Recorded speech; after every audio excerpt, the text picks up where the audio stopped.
India Today now gets you details of the latest that's coming in from Afghanistan. The Afghanistan government has had an emergency meeting, and this meeting was chaired by Afghanistan's President Ashraf Ghani. Afghanistan's Vice President Amrullah Saleh took to microblogging platform Twitter to give details of this meeting and said that the Afghan government has taken a resolve to stand firm against the Taliban.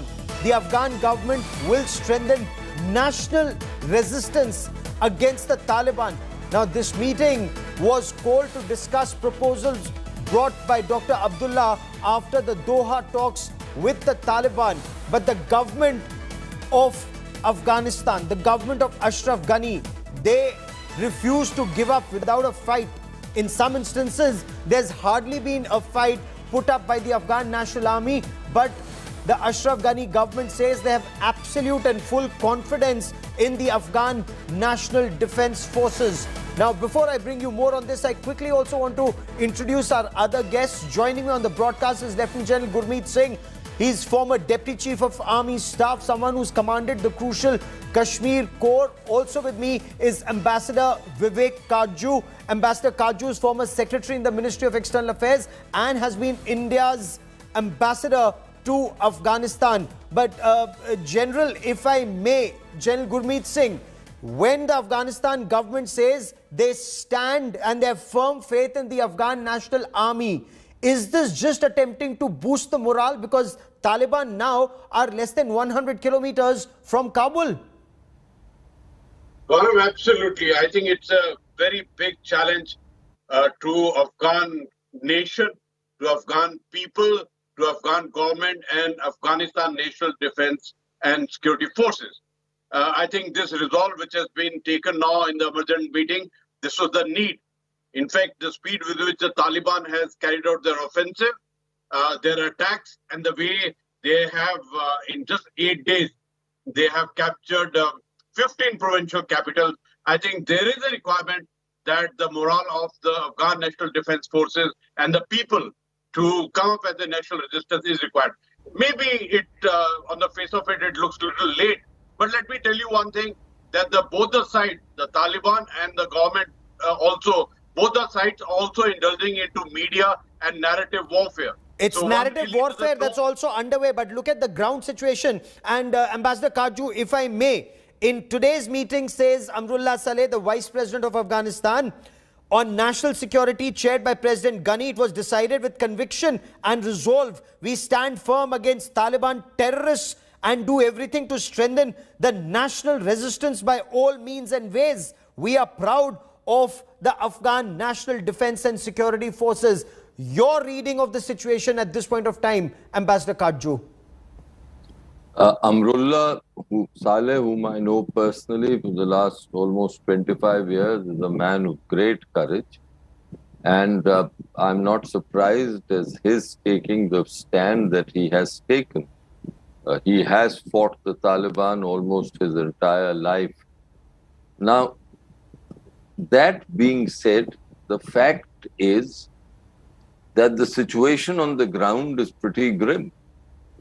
Today, except for Mazar-e-Sharif and Kabul and Hazarajat, the rest of the country pretty much is under the Taliban's sway. So when the government of President Ghani says that they will strengthen national resolve, the question that comes to my mind is, are they determined to try to retake the territories lost, or are they going to hold firm with regard to the territories that are still under their control? And it is ironic, supremely ironic, that yes, President Ghani led the charge, in a manner of speaking, against those who are called warlords. Oh, absolutely. And just now he's relying on, Marshal Dostum and others. And one other sentence, if I may add, yes, the entire effort of the Western countries, starting from 2002, was to undermine these people, these authentic people who had led the anti-Taliban resistance, who were leaders of the Afghan jihad. The idea was to disband their militias, etc., and create the national army. And let us look at what the Western countries have actually done. Oh, absolutely. And we'll talk about this in greater detail. Absolutely, Ambassador. Absolutely. I also want to bring in Ambassador Chris Alexander into this conversation, because the situation on ground, as Ambassador Kaju was also pointing out, is extremely tense. The Taliban are less than 100 kilometers away from Kabul at this point of time. One provincial capital after the other is falling. So bad is the situation that the United States is flying in 3,000 infantry troops to immediately perhaps evacuate the US embassy in Kabul. So they will be, from what we are being told at this point of time, at the Kabul airport, and the aim would be evacuation. The United Kingdom too is sending in about 600 troops. The Afghan government may have decided to fight back. But is this too little and too late? Taliban terrorists on an armored vehicle driving through the Shahideen Square in Kandahar.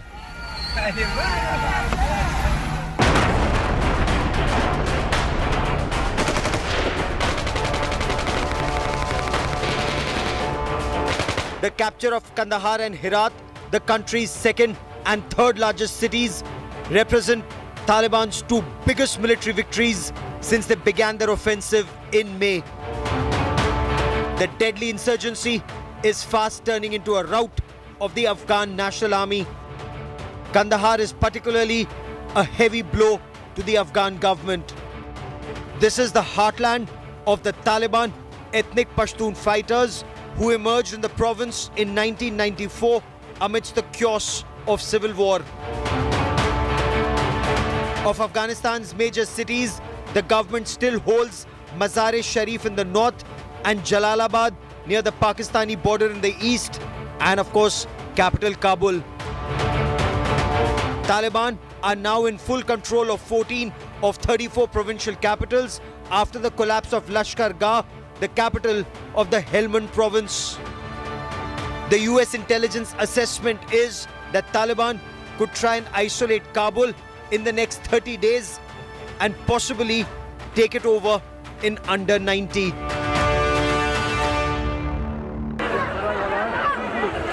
Displaced people of Afghanistan have set up camps in parks in Kabul. The gateway to the capital has been choked with people fleeing violence elsewhere in the country.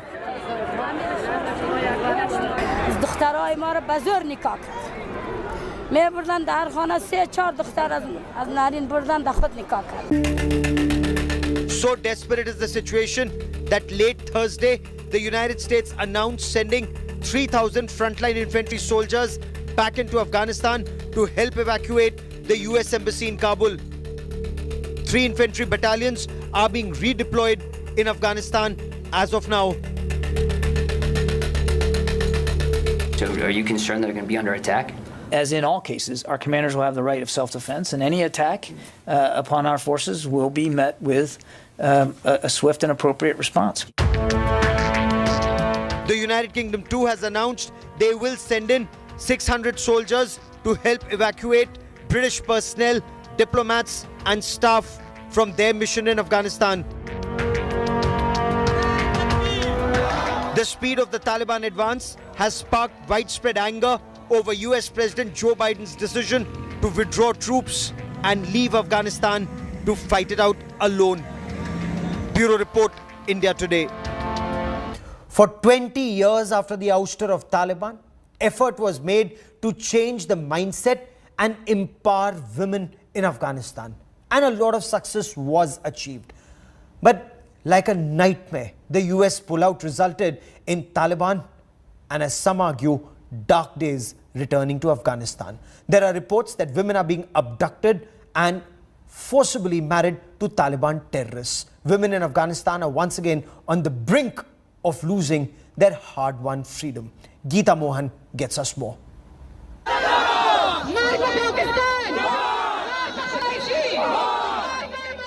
The woman on the streets leading protests against the Taliban is Maryam Solaiman Khair, an MP in the Afghan parliament. But after the Taliban captured 15 provincial capitals of Afghanistan, many women like Mariam are living under constant threat and fear. Nobody wants to speak on camera. Everyone is worried about their future. Yes, indeed. When the Americans left our country, this disaster started. I am not blaming Americans, but Afghan president. The fear of persecution of women, especially those who speak against the Taliban, is on the rise. Taliban has killed young women journalists and wounded many. The fear is that things are only going to get worse. For the first 6 months of 2021, women and children made up nearly half of the total number of civilian casualties, which is obviously a huge concern. They were particularly affected by ground engagements, at times when they were sheltering in their homes. Many of them were impacted by mortars, artillery and also airstrikes, and also they were affected by IEDs. According to a UN report, more women and children were killed and wounded in Afghanistan in the first half of 2021 than in the first 6 months of any year since 2009. The past is as clear to the women who suffered at the hands of the Taliban, who saw their mothers being at the receiving end of Taliban cruelty. None of them want to return to being beaten and tortured for not covering themselves. But all that soon could become a reality. Taliban militants forcibly evicted me at gunpoint. They killed my sons, forcibly married my daughter-in-law. They forcibly took 3 or 4 girls from each house. We had to leave. The Taliban vision for Afghan women remains the same in 2021. Leave your home in Wales. While world leaders and stakeholders are holding meetings in Doha, the outcome will never be on the side of the women in Afghanistan if the Taliban were to return. Afghans have started sharing videos of women being whipped in public. Videos of little girls being pulled away from their mothers and homes and taken away by the Taliban. I think these are very saddening events. But as I said, they need international humanitarian intervention. And Taliban and Taliban's supporters must know that the world is watching and there will be accountability. I mean, this is very important.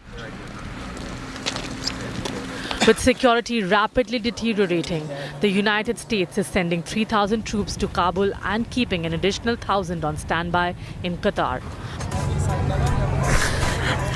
But will it stop the tears of this wailing mother?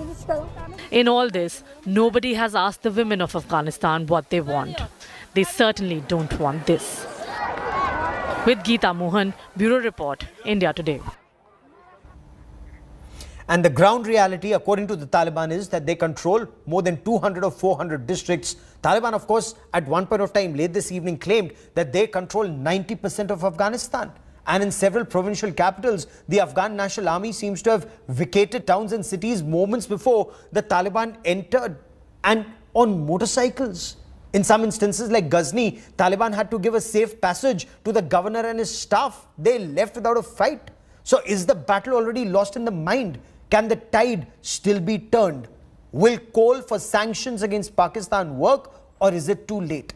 Joining me on India First is Ambassador Chris Alexander, former Canadian ambassador to Afghanistan and a vocal critic not just of Taliban but of Pakistan's support to Taliban. Ambassador Vivek Kaju, our former ambassador to Afghanistan, and General Gurmeet Singh, former Deputy Chief of the Army, with me on the broadcast. But Ambassador Alexander, if I may, why this demand for sanctions against Pakistan and why now? Well, the failure to address Pakistan's role in this conflict is the principal cause of over 40 years of war. I think, as most Indians understand, Pakistan has relied for far too long on a policy of irregular warfare to pursue its foreign policy interests. And that policy was born in the 70s as to compensate for the loss of East Pakistan, now Bangladesh. It carried on in the 80s with the support of the United States because it became jihad against the Soviet presence in Afghanistan.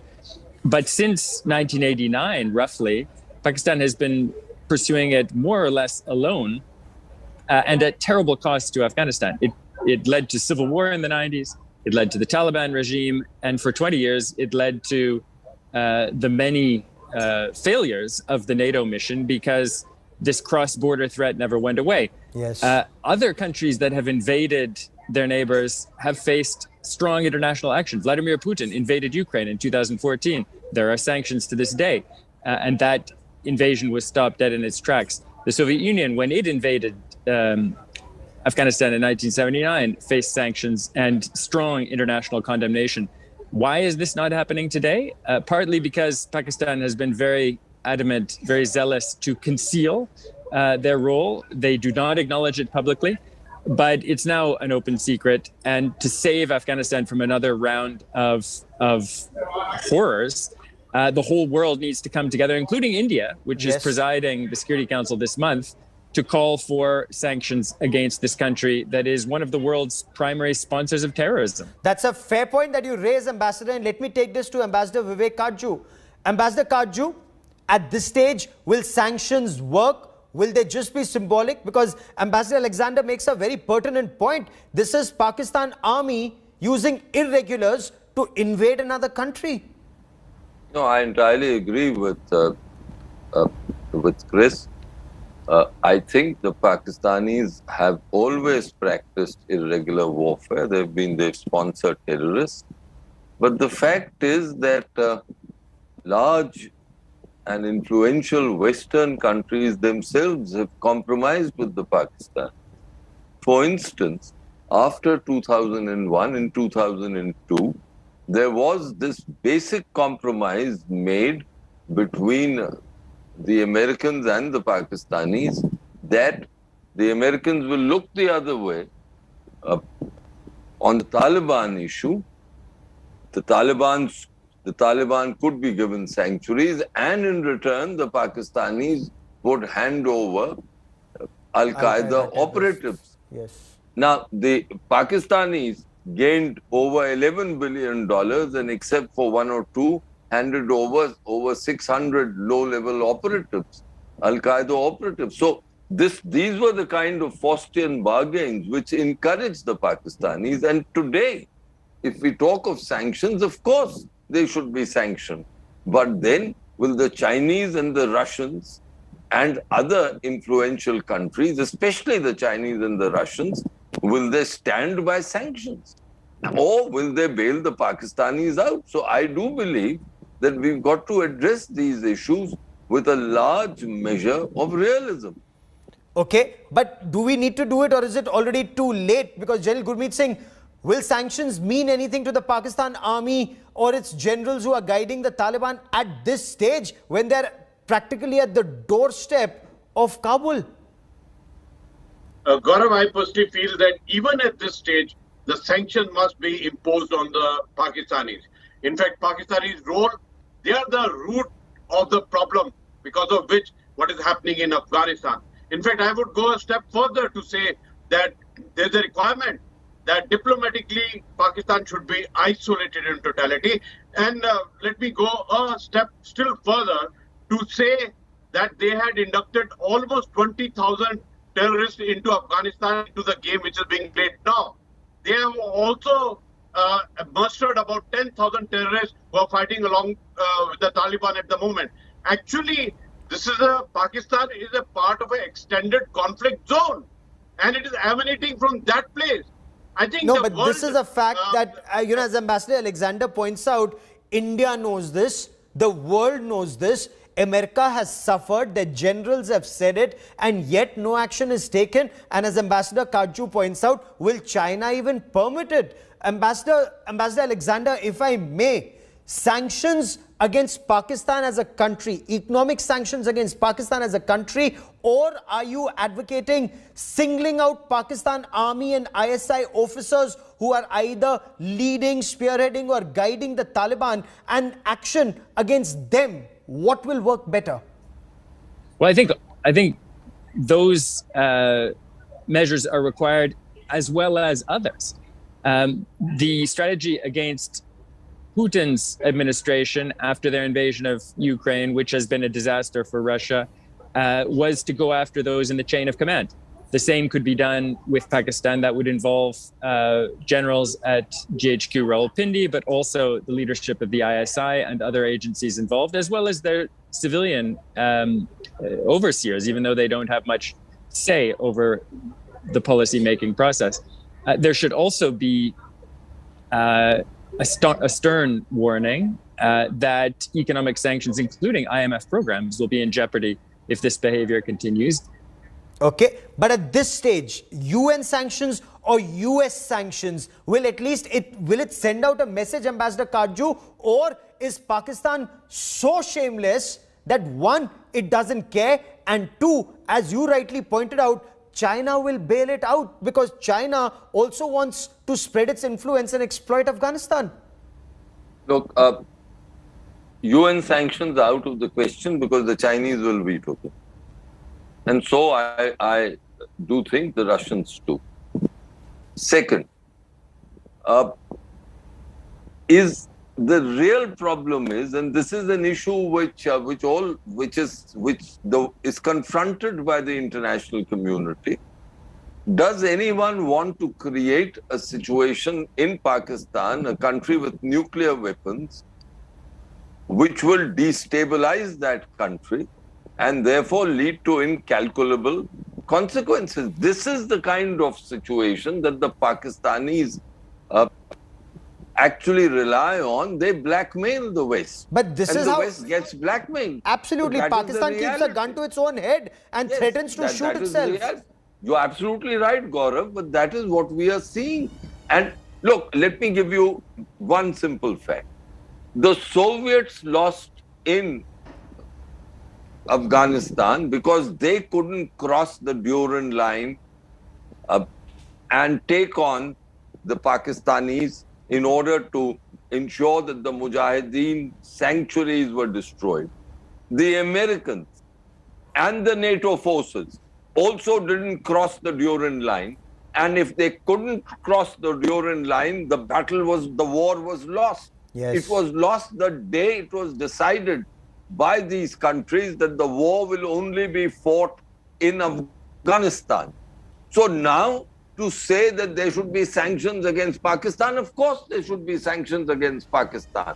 But the real issue is that why was all this, when it was all known, why was all this not undertaken at the time when it should have, which was in 2002, 2003, 2004? Why were they allowed a free pass then? And in your appreciation, why were they allowed a free pass then? And why do they continue to enjoy that free pass that now Pakistan, we are told, and Afghanistan says this on record, that you have serving Pakistan army officers leading the Taliban into Afghanistan. Why is there no check on Pakistan? Because of that nuclear bogey that Pakistan wields? Because India exposed that nuclear bogey when we bombed Balakot. Absolutely right. But we did that. But I think there is a crippling fear in the West of a nuclear Somalia-like situation. And as you rightly said, the Pakistanis hold this as a kind of threat that, look, if we go down the tube, then you know that there are nukes and those nukes can be on the loose. That is one. Second, let us not forget that Pakistan is a country of 200 million people. And no one wants to handle a disintegrated and failed state. Lastly, the Chinese have Pakistan as a client state, and it is part of the entire security thinking. The CPEC is the star program in the BRI. So therefore, even over the last 5 years, we've seen President Trump do all this guerrilla act of thumping his chest against the Pakistanis, and the Pakistanis saw through that game. Yes. So what are we talking about? I entirely agree with our Canadian friend on this panel that the Pakistanis must be sanctioned. Okay. But will they be sanctioned? That is the issue. Jail Gurmeet Singh, the Chinese foreign minister has already met Taliban in China. Does it make a difference to China whether Taliban take over Afghanistan by force or not? They just want to exploit, plunder or harness, whichever way you may look at it, the resources of Afghanistan. So if they have Pakistan as a client state, as Ambassador Kaju points out, and Taliban as a client state of Pakistan, it's a win for China. They'll protect Pakistan and Taliban will take over Afghanistan. Absolutely, Gaurav. China is just trying to exploit the opportunity for its business, for its, I would say, its some of the fears of BRI, China-Pakistan Economic Corridor, and the terrorists in Xinjiang. I think that is the focus of the Chinese. But it is very unfortunate that the level of the country it has graduated from trying to defend Masood Azhar to trying to befriend Taliban at this critical juncture. In fact, I absolutely agree with Chris on the aspect that there is a requirement of sanctions against Pakistan, and the Pakistan army and the ISI is the center of gravity of the problem, and the US must exercise the sanctions. The question is, but is this just wishful thinking? Is this just wishful thinking at this stage, Ambassador Alexander? Is it too late for the international community to do anything at this stage when the Taliban are less than 100 kilometers away from Kabul? What can the world do at this stage? It's never too late to do the right thing. This should have been done much earlier. There's no question. Some of us have been calling for it for years. But the time to do it is now, before Kabul is taken, before the Taliban and their Pakistani masters are able to consolidate control over the country, which will lead to, inevitably, to a humanitarian catastrophe, the murder, summary execution, as we're already seeing, of many, many people, and war crimes. So the time to act is now. Time is of the essence, and you're right, time is very short for those people living in fear across Afghanistan. Ambassador Kaju, is that also your appreciation? Is it too late to act, or can something still be done? Is it inevitable, the fall of Kabul and the return of Taliban to power? You've served extensively in Afghanistan. What's your appreciation of the ground situation?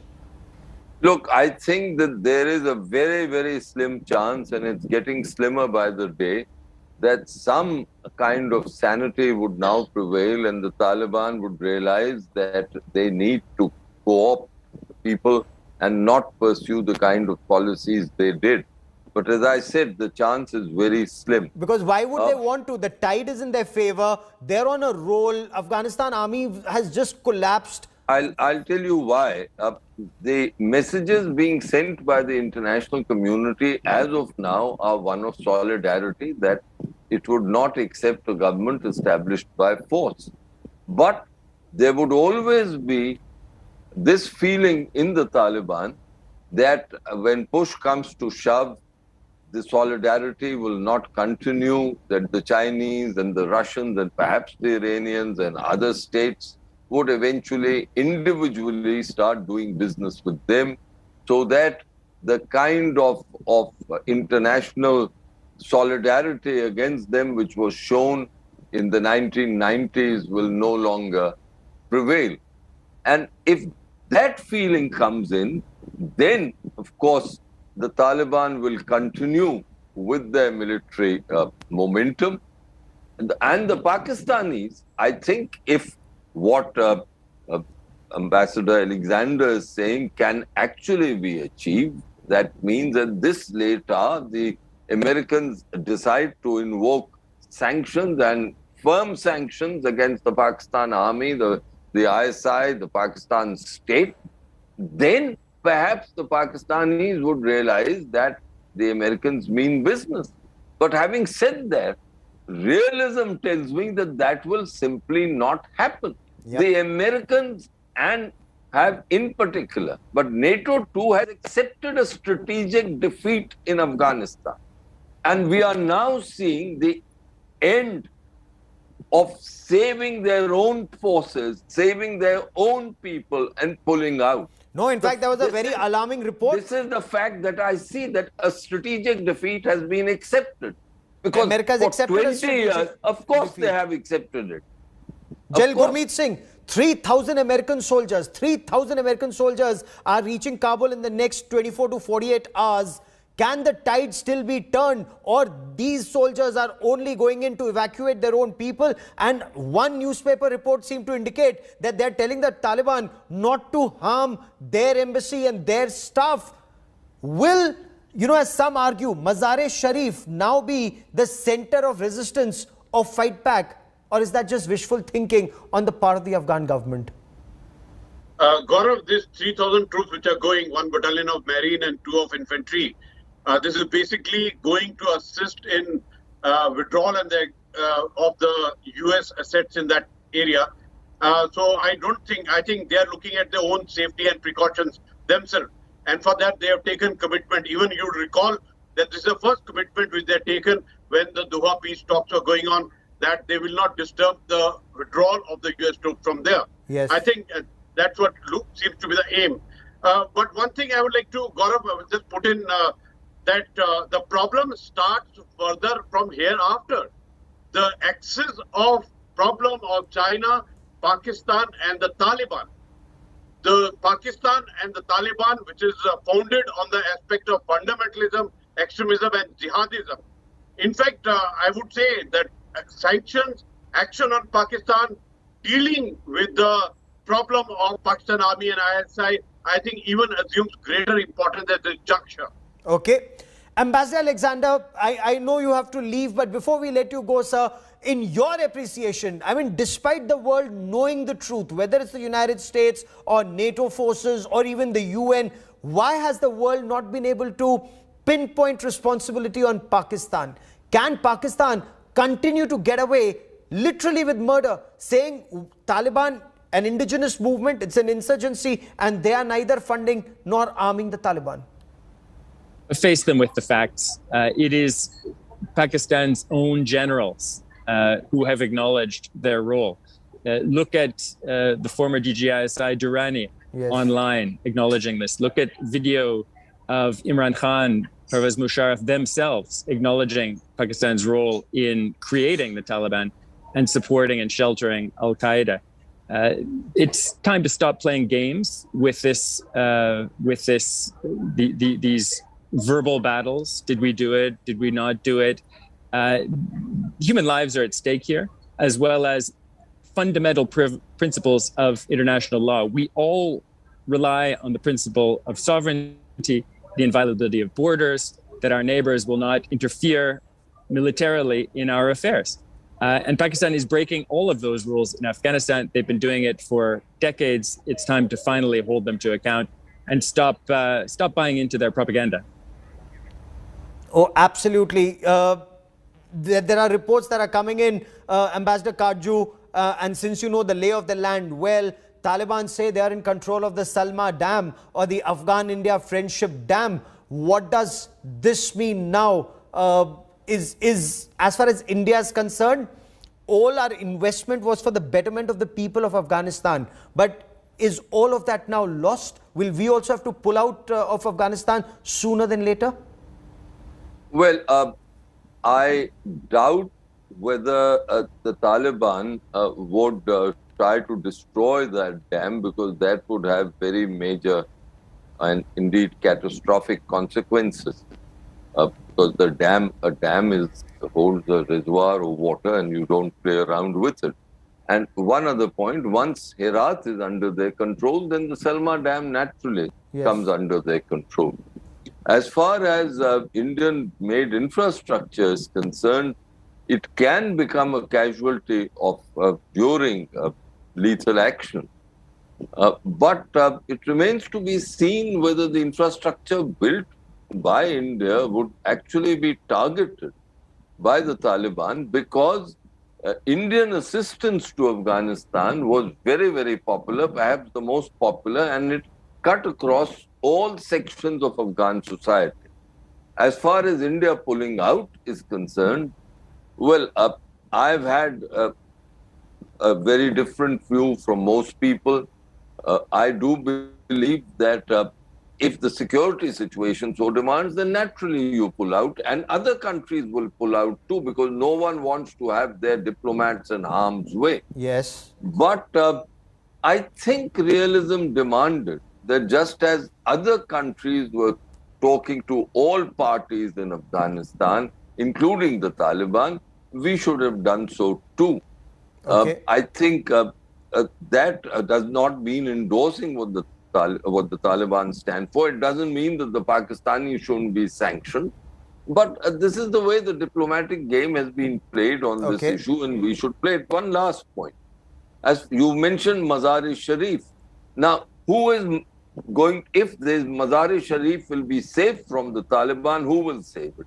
It will have to be Mohaqqiq, it will have to be Ata Muhammad Noor, and it will have to be Abdul Rashid Dostum. Yes. And it is ironic that their hands are tied today because the militias that they led were disbanded under force. They were called warlords. When these people were representatives, in a manner of speaking, of the Afghan population. They had roots in the soil. Yes, they were no paragons of democratic virtue. Yes. But today, 20 years later, when they are much older men and they don't have the militias, they are being asked to do something with the Afghan National Army created by the Americans is unable to. Absolutely. And that's such a sad ground reality. No, that shows that nation building has to be an organic process in every country. It can't be, a nation cannot be imposed from outside. Absolutely. I will let that be the last word on the show. Ambassador Kaju, General Gurmeet Singh and Ambassador Chris Alexander, many thanks for joining me here on India Today. Now, at a time when the Taliban is rapidly advancing through Afghanistan, a former Pakistani senator, Afrab Khattak, has accused Pakistan's spy agency ISI that they have aligned with the Taliban and providing them financial, logistical and military support. He spoke exclusively to India Today's Geeta Mohan. According to you, there are US intelligence reports that say it will take 90 days for the Taliban to reach Kabul. But according to you, is the time shorter? Are we talking about days? Is it a matter of days now? Yes, because Kabul is under siege. And we saw, a filing of different provinces, one after another.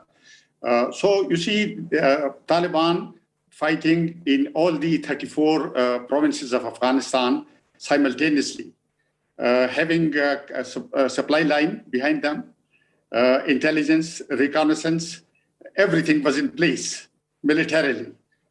So it is really something that can be done, or it can't be done by non-state actors alone unless they have strong state support. Well, so you're saying a matter of days, it couldn't have been done without state support. I see the smugness with which certain quarters within Pakistan are looking at developments in Afghanistan. They're gleeful about the fact that the Taliban is returning. They're gleeful and not really concerned about the fact that there's absolute chaos in that country today. When you speak of foreign support, when you speak of state support, are we talking about, let's be clear about this, are we talking about the ISI? Are we talking about the Pakistani establishment, and without whom the Taliban could not have been this strong and arm-twisted itself into the negotiating table? Well, Talibans have been the most allied ally of Pakistan since mid-90s, when they came into being in 1994.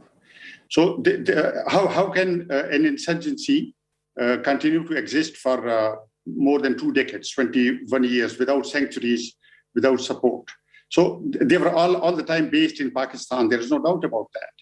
But I think it's even beyond Pakistan. I think even, I believe the US probably also wanted to inject Taliban into Afghan system because of the new Cold War, which is unfolding in this region. Around 15 provinces already fallen to the Taliban, and they're inching closer and closer to Kabul. What would the state of affairs be for women, minorities, children in Afghanistan, sir? Well, whatever information is emerging in Afghanistan is very unsettling. We have reports of abductions of women, young women, abducted by Taliban fighters. We have reports about lootings in Kandahar, Lashkar Gah, and other places, even in Herat and Badakhshan and other provinces. So I think these are very saddening events. But as I said, they need international humanitarian intervention. And Taliban and Taliban's supporters must know that the world is watching and there will be accountability. I mean, this is very important. What happens to countries and their investments, such as India, are largely invested in terms of the development projects? We hear Herat has fallen. Salma Dam, that the Indian administration was helping the Afghan government build, is now under Taliban control. What really happens to all these investments, all these infrastructure projects that were underway in Afghanistan, if and should the Taliban control continue in these areas? Well, if the experience of 1990s of the Taliban's control over Afghanistan is anything to go by, I think all these investments are under threat. And all these projects, developmental projects, have a bleak future if we base our analysis on our past experience. But you see, apart from that, it is very important to see as to how do India respond to this new Cold War, because it is being launched against China. Will India be taking a position, an anti-Chinese position, because it doesn't have good relations with China? But on the other hand, destabilization of South Asia will be as bad for India as for any other country. So let's see. It's very important for the Indian political leadership and state leadership to respond to the challenge of instability in South Asia.